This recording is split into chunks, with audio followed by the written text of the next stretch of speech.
brave. Merida's Wild Ride. It was a soggy, stormy afternoon.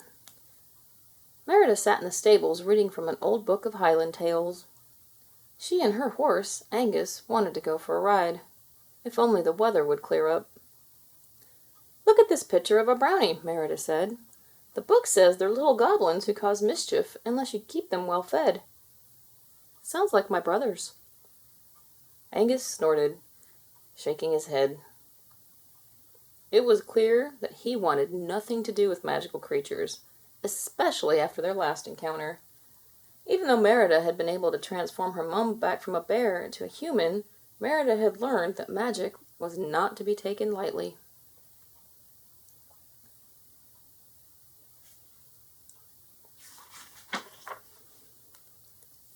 Merida read on until the raindrops slowed and the clouds began to scatter.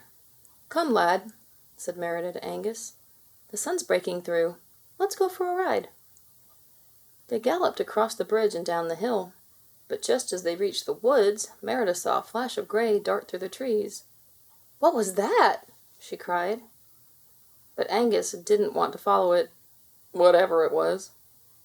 "Don't be a ninny," Merida chided him. "I'm sure it's not a bear." But what was it? Merida guided Angus into the woods, keeping her eyes open for another glimpse of the creature.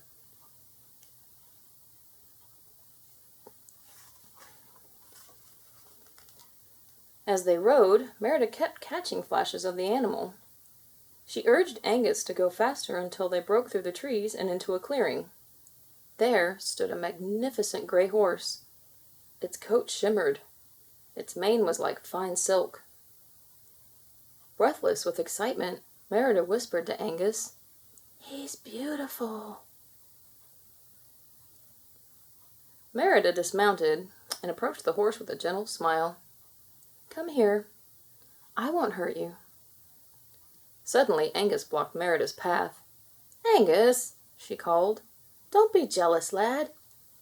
This horse must be lost. We need to help him. Make sure he's safe."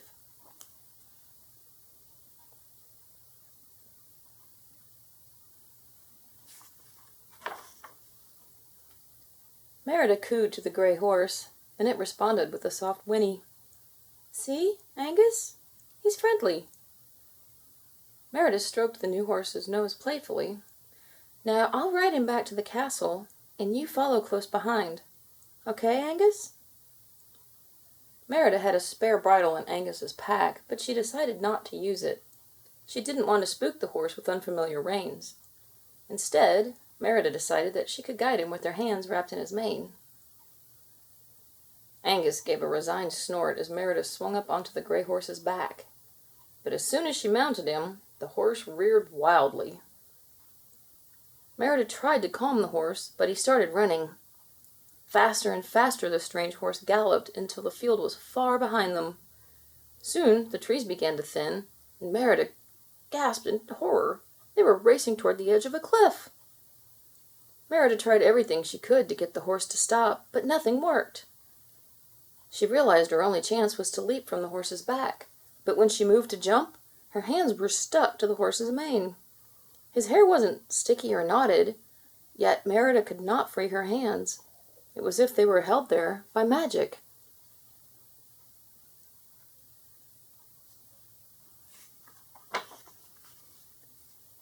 Merida tried to slide off the side of the horse, but nothing could free her hands from his mane.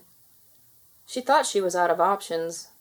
Then, suddenly, the runaway horse brushed against the trunk of a tree. Trapped rainwater fell down around Merida. Effortlessly, one of her hands came loose. But Merida's other hand was still stuck. Merida did the only thing she could think of. "Angus!" she cried. "Help!" Merida could only hope that her friend had heard her cry.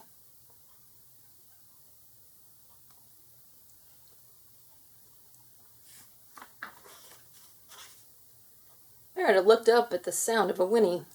Angus galloped up next to them, and he was carrying the spare bridle in his mouth. He must have pulled it from his pack to help Merida.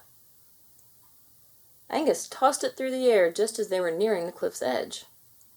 Merida caught it with her free hand and slipped it over the horse's head. As soon as the horse was bridled, Merida's trapped hand came free. With the reins, she turned the horse away from the steep drop cliff.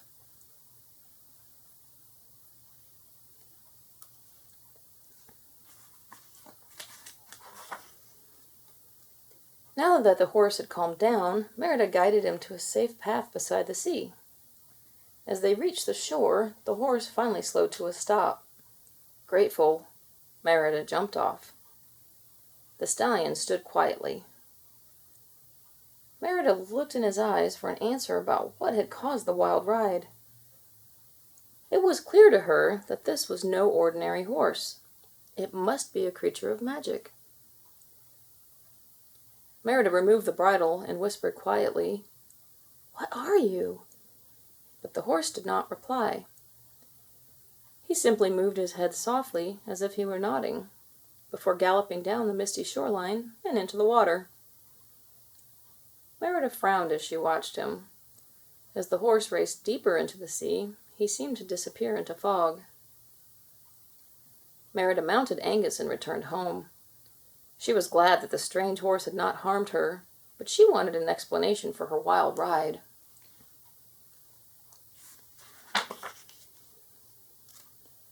Back at the stable, Merida flipped through the book of Highland legends looking for answers, until she saw a picture of a very familiar horse. "Look!" she showed the book to Angus. "It's a Kelpie! The book says once a bridle is put on a Kelpie, the water horse will do your bidding." Angus snorted in disbelief. "Don't worry, lad," Merida said. "I won't be riding another one any time soon. You're the only horse for me." Angus nuzzled his head against Merida's hand as if to reply that she was the only girl for him.